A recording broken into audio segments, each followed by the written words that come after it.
The Stranger.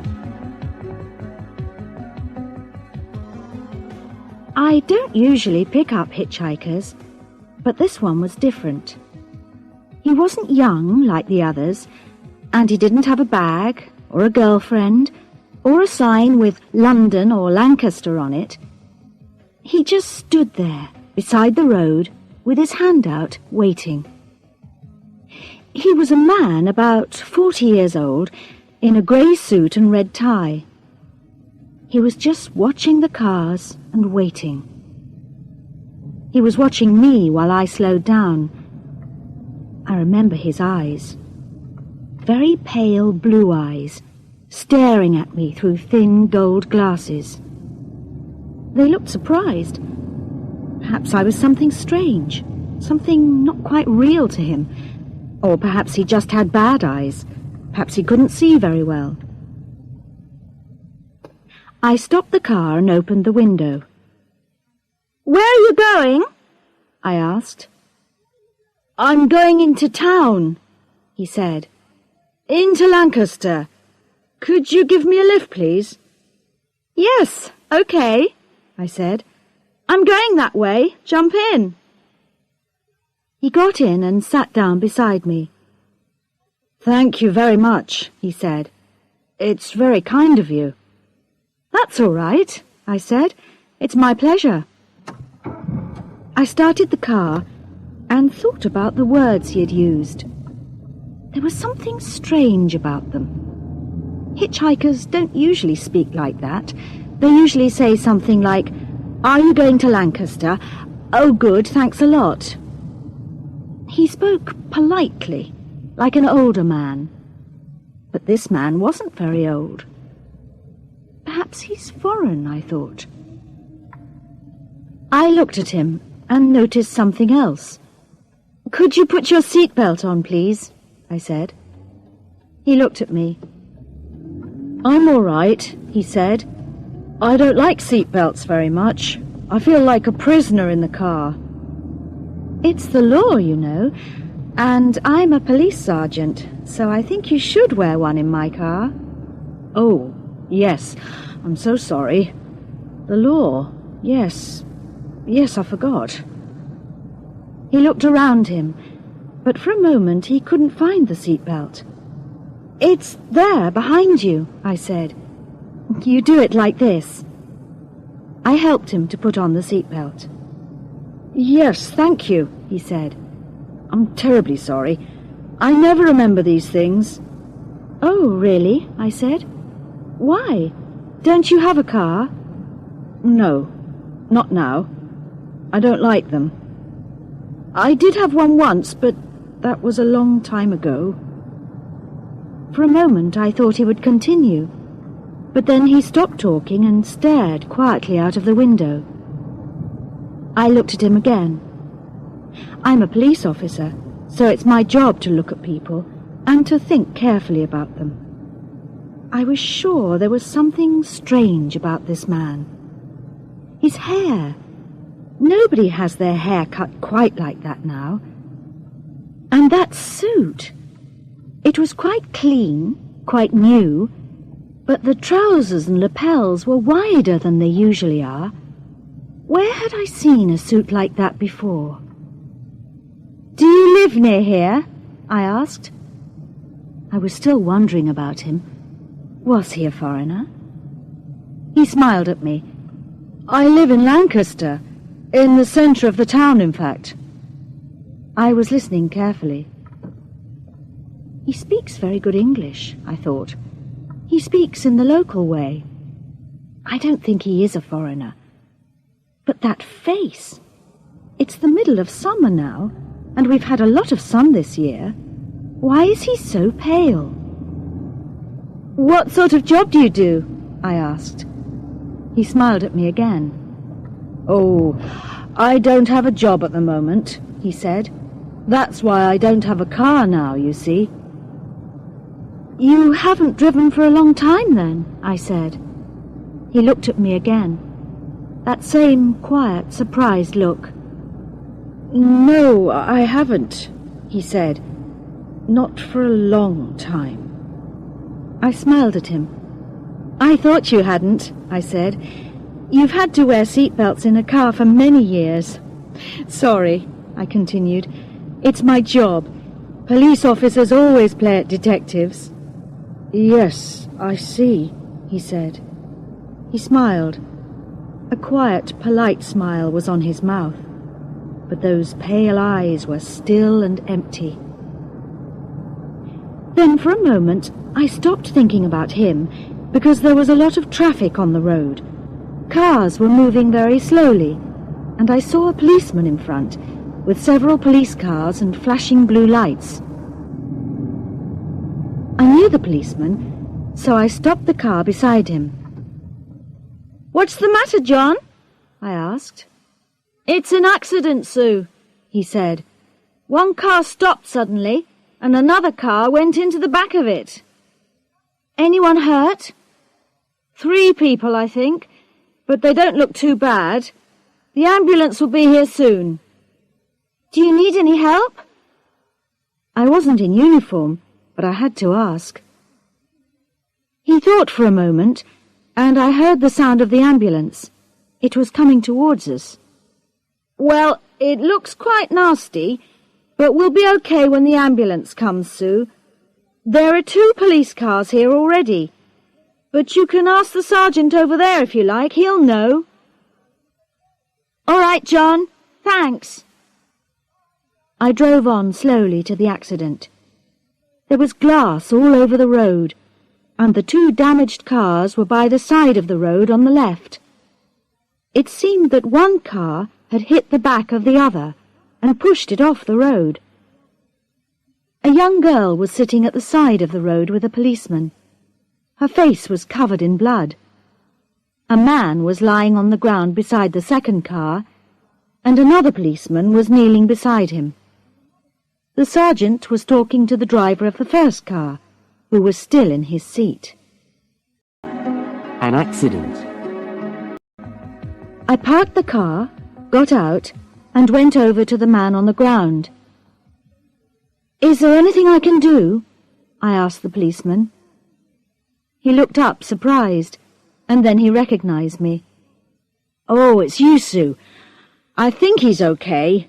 He's breathing and his heart's fine, but I don't like the look of that leg." One of the man's legs was broken in 2 places. It looked like there were 2 knees. He was breathing, but his eyes were closed, and his face was very white. "Can you go and help Chris with the little girl?" he said. "I think this man is her father." I looked at the little girl. She was trying to walk, but she seemed confused. The policeman was holding her arm. I went over and knelt in front of her. There was blood all over her face. I couldn't see her eyes very well. "Hello," I said. "My name's Sue. I'm a police officer. Can you see me?" She wiped her face with her hand and nodded. "Good," I said. "What's your name?" "Kate." "Kate. Okay, Kate. You heard that sound just now, didn't you? That was the ambulance. This policeman, Chris, and I are going to take you over to the ambulance, and then the ambulance men will take you to the hospital and look after you. You're going to be all right." "But what about my daddy?" "He'll come with you in the ambulance. He's going to be all right too."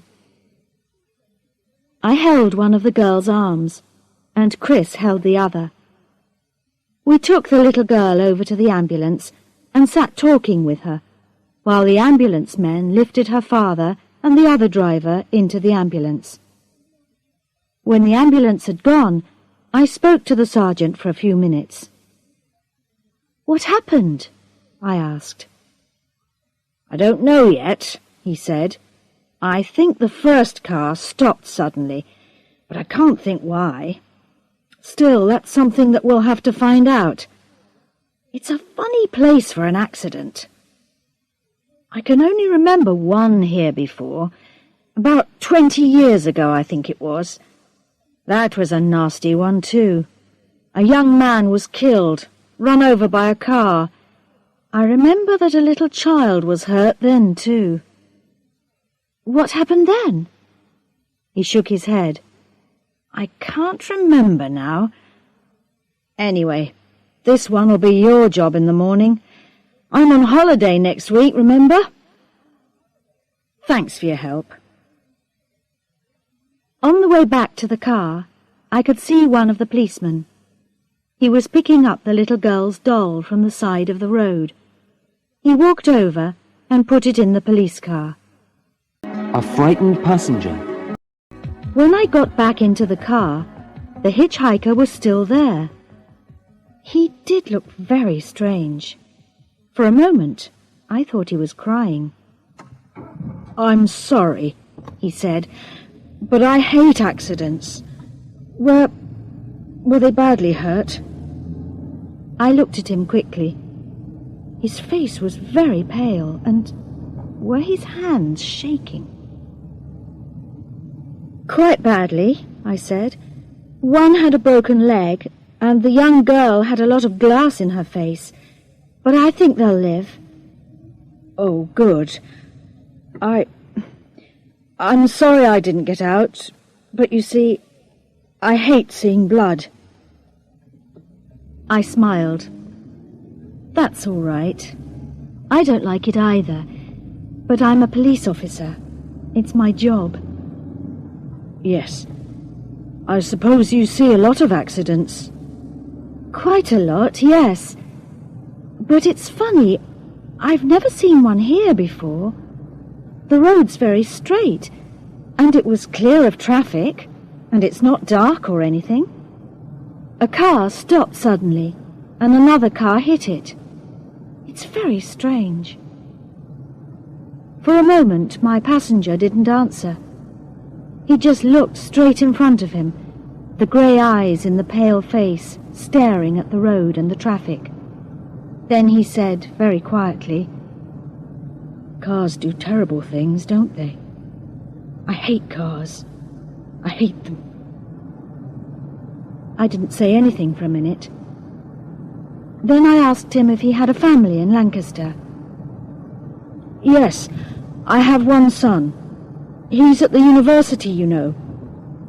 I'd been there just now, before you picked me up. Oh, really? Does he like it there?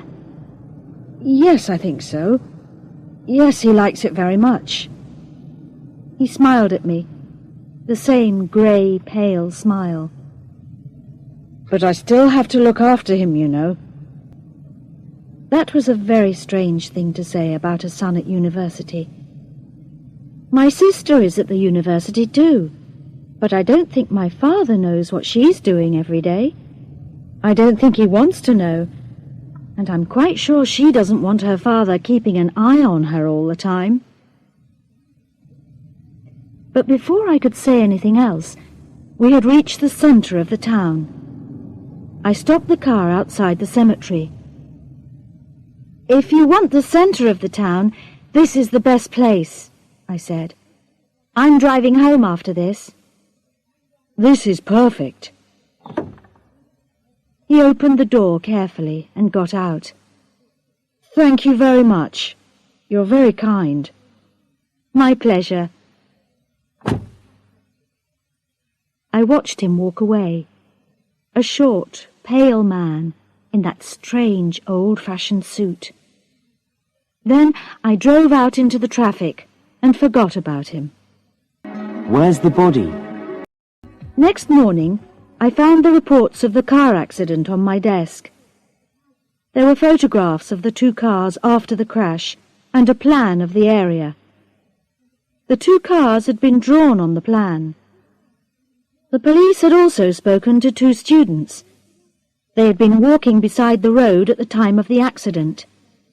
The students had both seen the first car swerve suddenly in front of the second car and then stop for no reason. But the police hadn't spoken to the drivers of the two cars because they were too ill. So I had to go to the hospital to talk to them. P.C. Brian Jones came with me. The doctors said we couldn't talk to the driver of the second car or the little girl, so we went to see the driver of the first car. He was sitting up in bed. He could talk now, but he had hurt his neck quite badly because the car had stopped very quickly. But it seemed that he didn't want to say much. "Good morning, Mr. Jackson," I said. "I'm a police sergeant. The doctor tells me you're feeling much better this morning." "A bit," he said, "but I still can't move my neck. If you want to talk to me, sit on the end of the bed, and then I can see you." I sat on the end of the bed and looked at him. He was about 30 years old, with a thin brown face, a small moustache, and dark hair.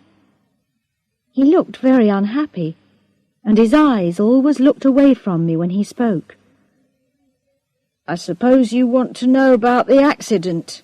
he asked. "That's right, Mr. Jackson.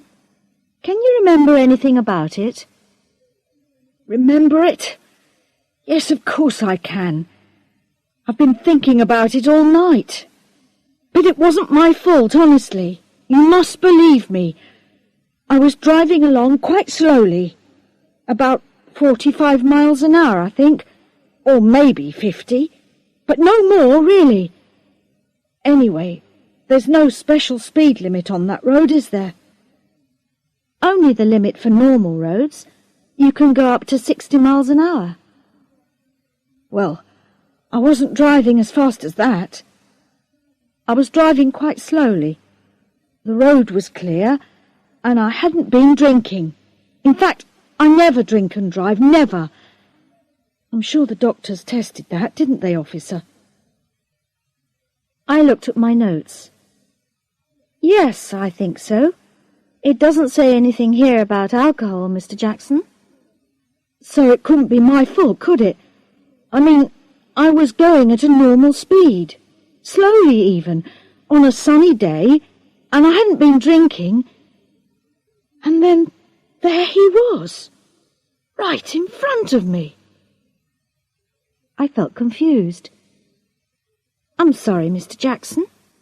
I don't understand. Who was in front of you?" He stared at me strangely. "Well, the man, of course. The man who was killed."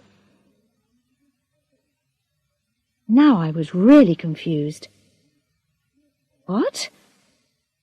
I'm sorry, Mr. Jackson, but no one was killed. The people in the other car were hurt, but they're both alive. One has a broken leg, I think, and the little girl hurt her face, but that's all." "Which car?" asked Mr. Jackson. "The car that hit you from behind." Now Mr. Jackson looked confused. He looked even more unhappy, and his face went white as the bandage round his neck. "Do you mean... Are you telling me that a car hit me from behind, officer?" "Yes." He put his hands to his neck. He had been trying to shake his head, but he couldn't. "I don't remember that," he said. "You don't remember anything about a car that hit you from behind?" "No, nothing." "And you say there were 2 people in it? A man and a girl? Oh, how terrible!" He began to cry and took a handkerchief from the table beside his bed. I thought carefully. "Let's start from the beginning, Mr. Jackson. You say you were driving along slowly, about 45 miles an hour. Is that right? Then what happened? Think carefully and tell me slowly." He put the handkerchief down and stared at me, his eyes big and wide. "Well, then I saw him, that's all. A man. He was running across the road in front of me. He didn't look where he was going or anything. He was just there, suddenly. I tried to stop, but it was too late. Poor man. I couldn't miss him. I waited until he had finished. The nurse gave him a drink of water. Then I asked quietly, "Mr. Jackson, do you remember anything about this man? I mean, what did he look like?" He looked at me strangely. Well, I didn't have much time, did I? I suppose he was about 40 or 50 years old, in a suit or something.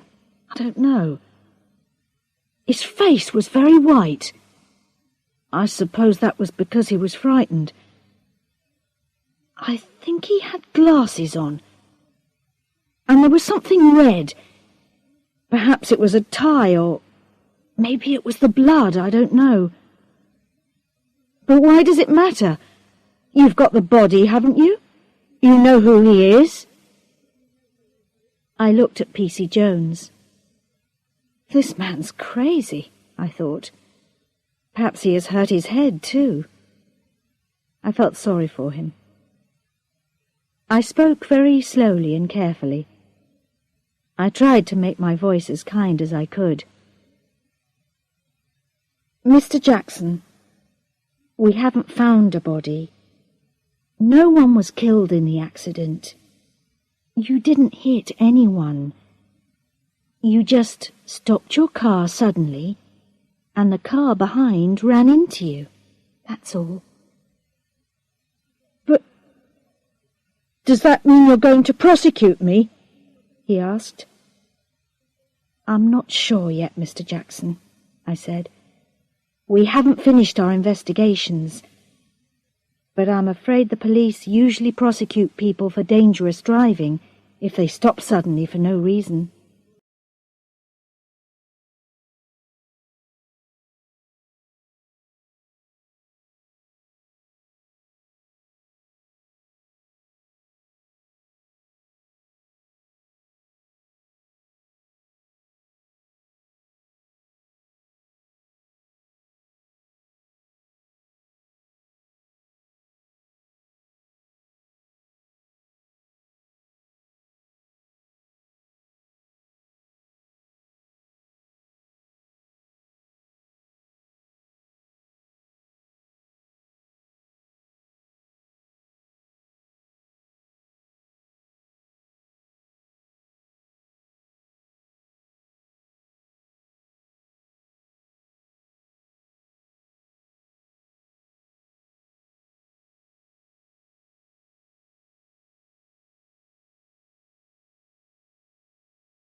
"Good morning, Sergeant Fraser," she said to me.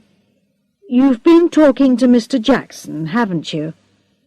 "Yes," I said. "Poor man. He's not very happy, I'm afraid." "No, of course not," said the doctor. "Well, it was a nasty accident, wasn't it? And he's hurt his neck quite badly.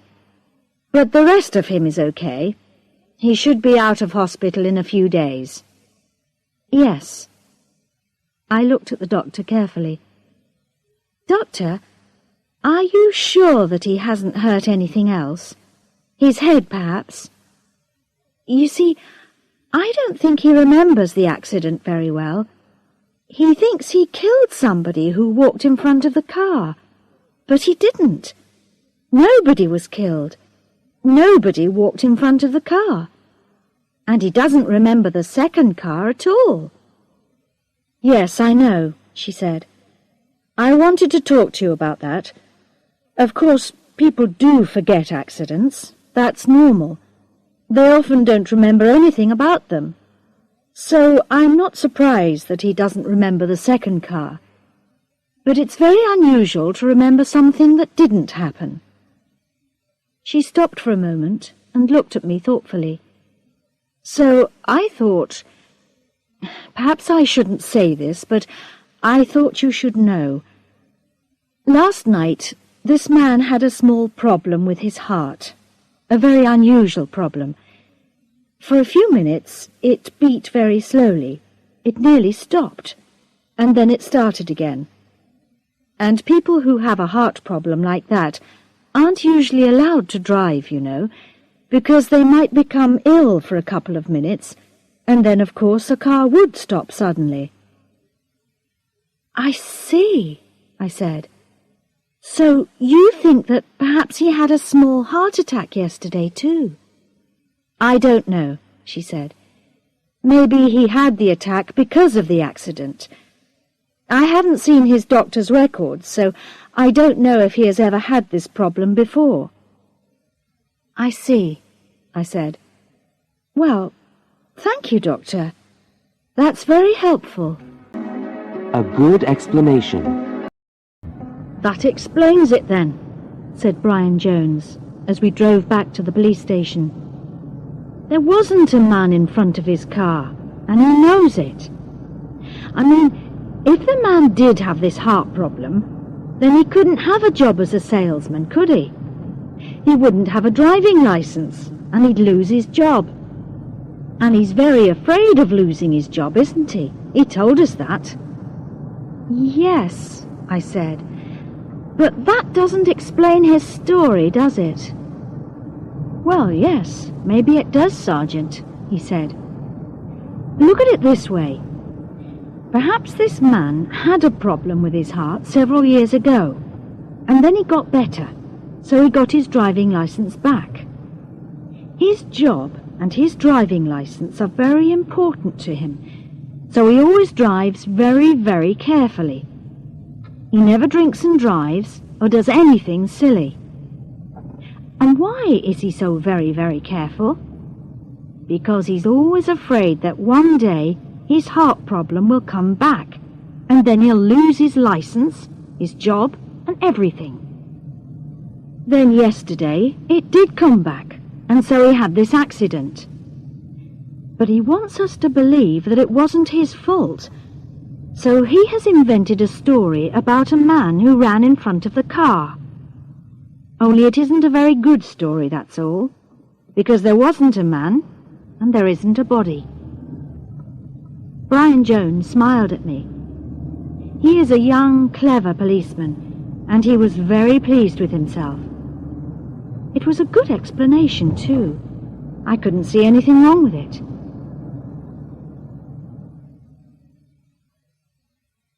Back at the police station, I checked everything carefully. But no one had found a body. No one had seen a man who ran across the road.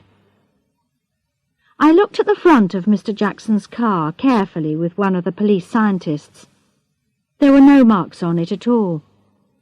Only the back of his car was damaged, where the car behind had hit it. Either Mr. Jackson was mad, or he was lying.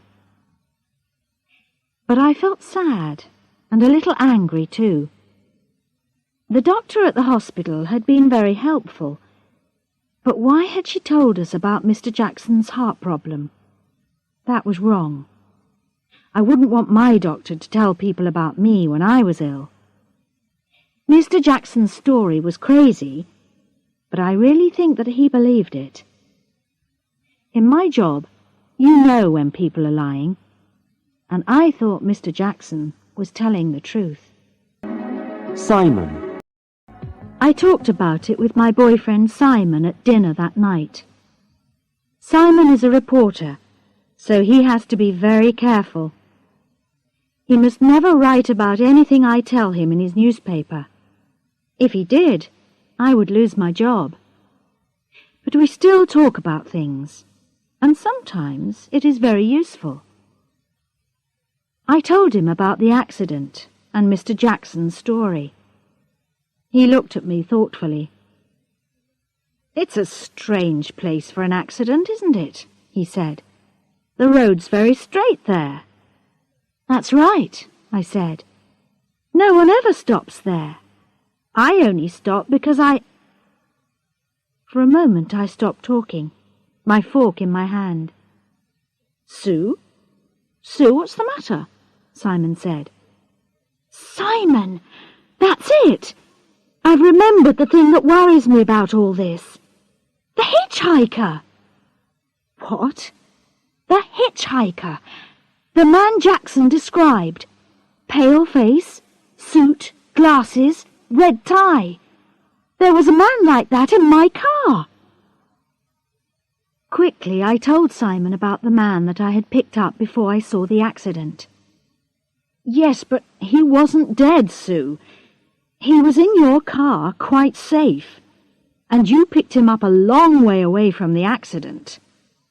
"Not very far away, about half a kilometre perhaps. The traffic was moving very slowly because of the accident. Maybe he walked there. It's possible." "You mean perhaps the hitchhiker was walking across the road and Jackson saw him, stopped his car, and then the other car hit Jackson's car?" "Yes, that's right. And then the hitchhiker ran on down the road, and then I picked him up. Simon, I have to find that man." Simon looked thoughtful. "Yes, but wait a minute, Sue. Why would the hitchhiker cross the road there? There's nothing there.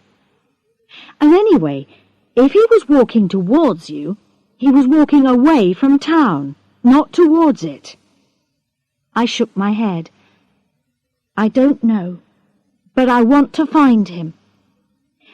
He said he lived in Lancaster.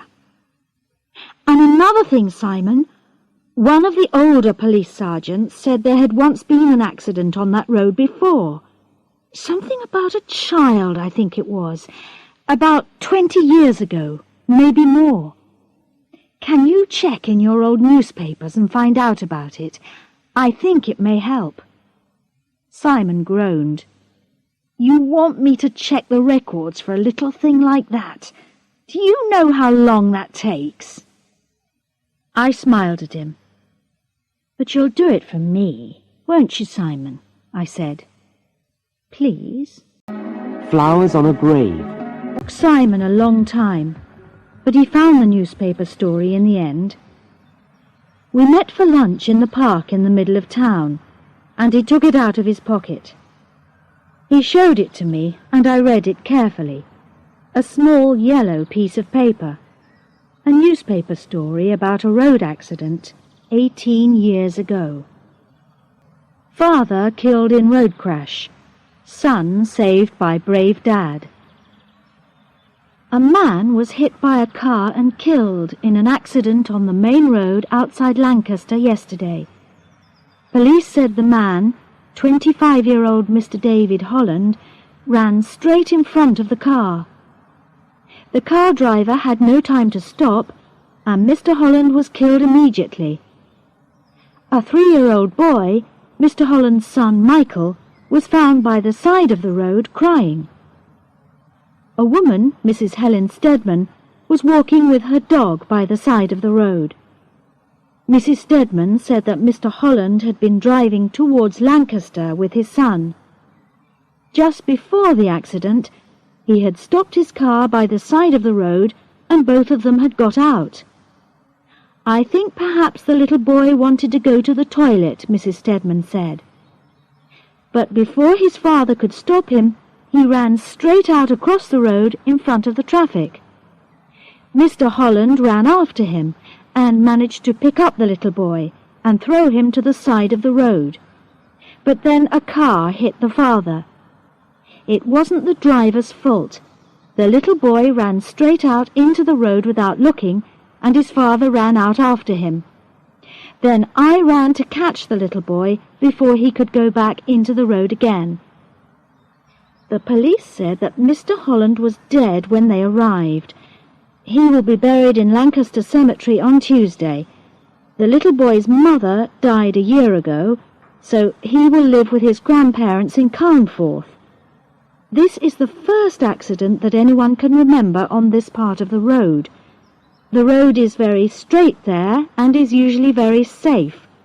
The police do not think the car driver was driving fast. I put down the old yellow piece of paper and thought for a minute. 18 years ago, a man had run in front of a car and been killed, on the same part of the road. And yesterday, there had been another accident, and the driver of the first car, Mr. Jackson, was quite sure that he had seen a man who had run out in front of him, and was also sure that he had hit him in exactly the same way. "It's interesting, isn't it?" Simon said. "But it doesn't help much, does it? Have you found your hitchhiker yet?" "No," I said. "I've checked all our police records, and we have no records of anyone who looks like him. And of course, he didn't tell me his name." "I see," said Simon strangely. "There is one other interesting thing that I haven't told you." "Oh? What's that?" "Well, every day I walk through the cemetery on my way to work. I know the place quite well. Sometimes I sit and have my sandwiches there at lunchtime. And so I notice the other people who come there. The people who put flowers on the graves and eat their lunch there. Sometimes I even read the gravestones, you know. I often wonder about them. What were the people like? How long did they live? It's very interesting." "In your lunch hour? How strange," I said. "Do you think so? I like it. It's quiet and peaceful there, so I can think and read. Anyway, there's one grave there that always has flowers on it. A young man comes to put them there. He's a student, I think. And when I read this newspaper story, I knew I'd seen the name Holland somewhere before. At first I couldn't remember the place that I'd seen it. Then I remembered. It's the name on this gravestone. David Holland. I checked this morning because I wanted to be certain. And the date on the stone was the same too. 1978. It's the same man who was killed in the accident." "So?" I asked. "What's surprising about that?" It isn't surprising that he was buried there.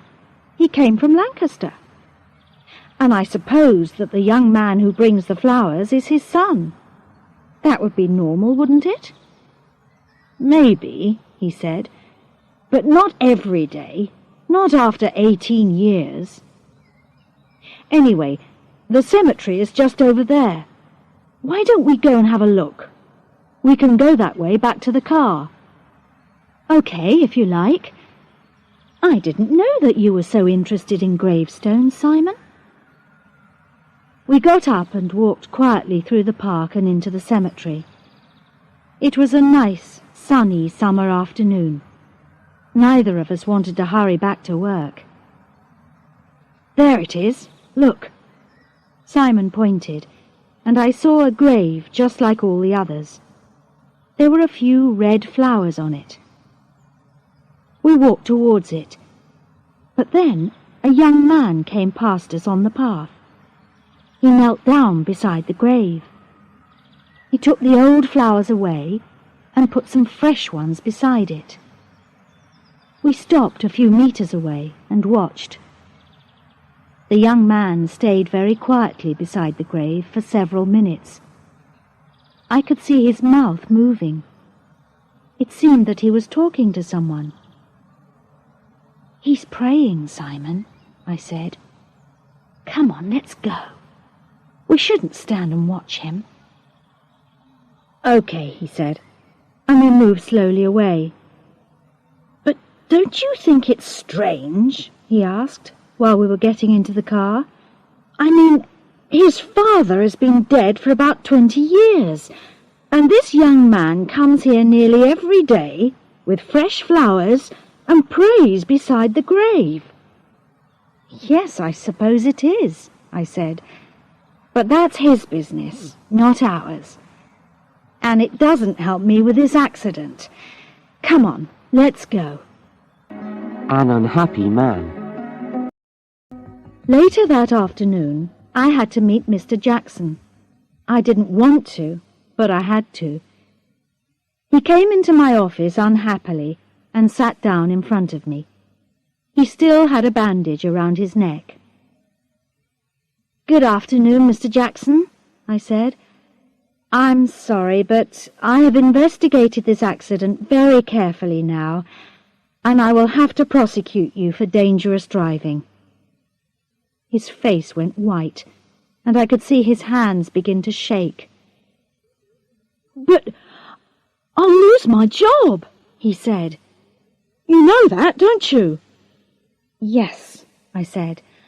"I understand that, and I'm very sorry.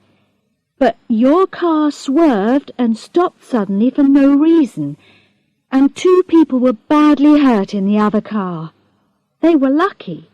You nearly killed them." "But what about the man?" he shouted.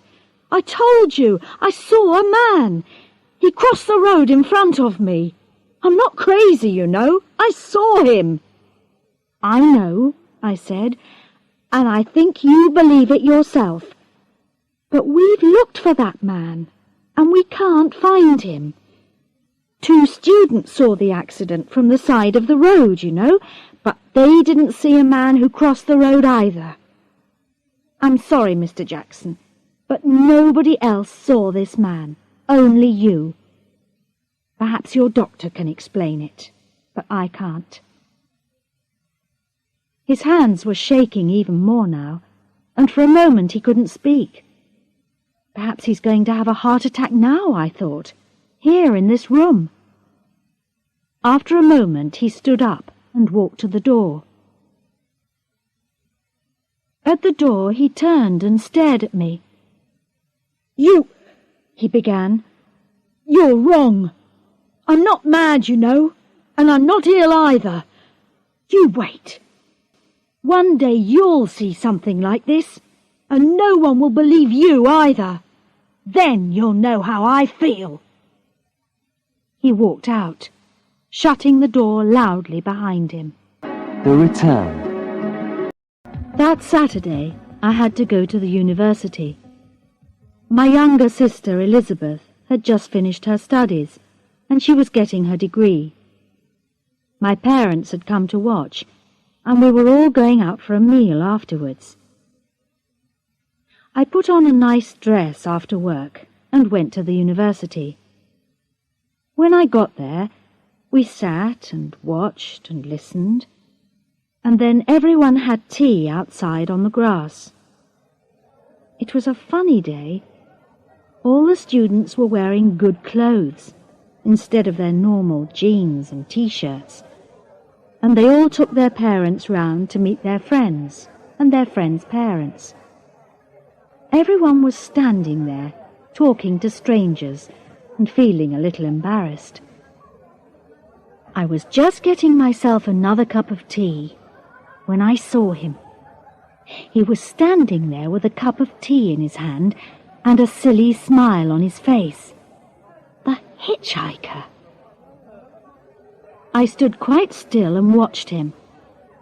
He was standing in a group with 2 young men, students, and 2 older people. They talked and smiled for a few minutes, and then the hitchhiker and one of the students moved away and began to talk to another family group. That student is his son, I thought, and I know him too. He's the young man we saw in the cemetery. The hitchhiker was still very pale, and he was still wearing that old-fashioned suit. I noticed another strange thing, too. None of the other parents talked to him. In fact, one man nearly walked straight into him. But I didn't think much about that then. I knew that I had to talk to him. Perhaps he could help me about the accident even now. I smiled and walked towards him. "Hello," I said. "I didn't think that I'd see you again." He turned quickly, and for a moment I was sure he was afraid. Or perhaps I was the first person who had spoken to him that afternoon. But then he smiled too. "How nice," he said. "You're the lady who gave me a lift into town a week ago, aren't you?"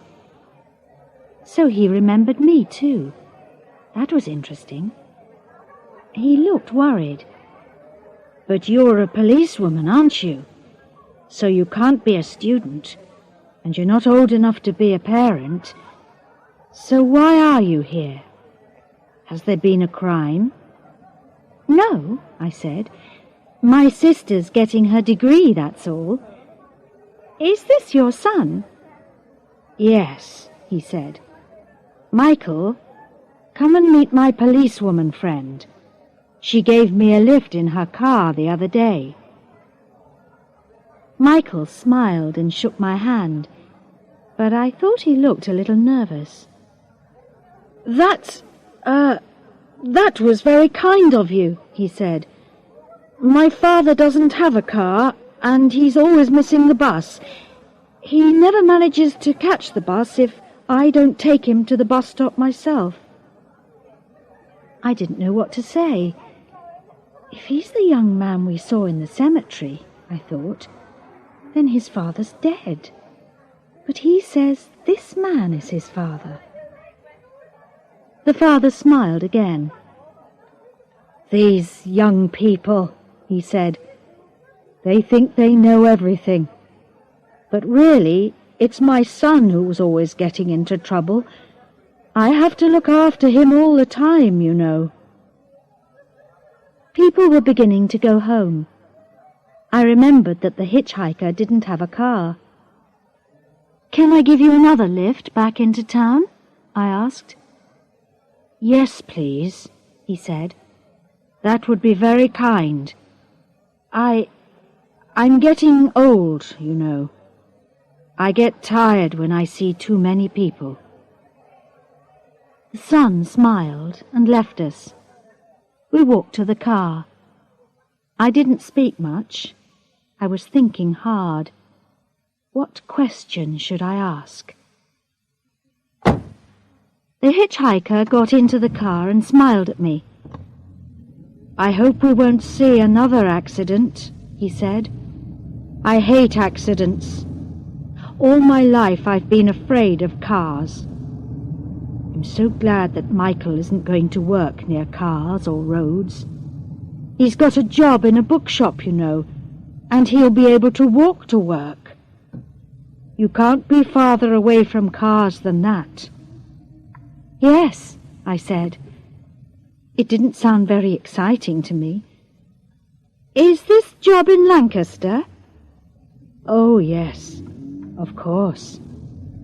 The man smiled his thin, pale smile. "He doesn't want to work anywhere else. He comes to see me every day, you know." "When I met you the other day, where had you been?" I asked. "With Michael, of course," he said. "At the university." "How did you get there?" "I walked. It was a nice day." "Did you cross the road about 10 minutes before you met me?" I asked. "Did you walk in front of a car, perhaps?" He looked surprised and unhappy. "No. No, of course I didn't." "Are you sure? Quite sure? Because the driver of one of the cars saw you, you know." "Saw me? What do you mean?" "One of the drivers in that accident saw a man, just like you, who walked straight across the road in front of him. That's why he swerved and stopped. He thought he'd killed you." The man's fingers were playing nervously with the seatbelt, and his face was whiter than ever.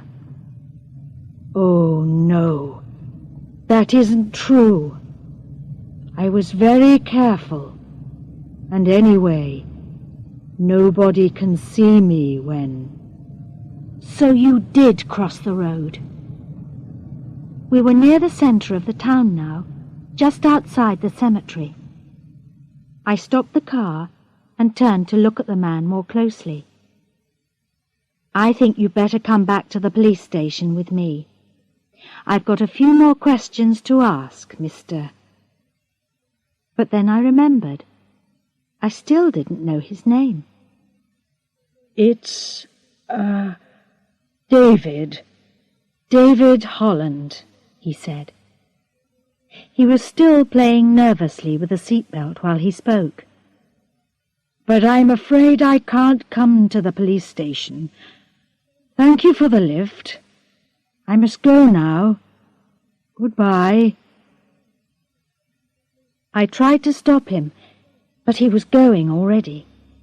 Going in a way that was not normal at all. He had not opened the door, but his leg and half of his body were already halfway through it. I couldn't speak. I was too surprised. And as I watched, the other parts of his body, that thin, pale body in the strange, old-fashioned clothes, went through the door as well. Through the door, right through the steel car door. And then he walked quickly away, and walked straight through the closed metal gate into the cemetery. I didn't see where he went.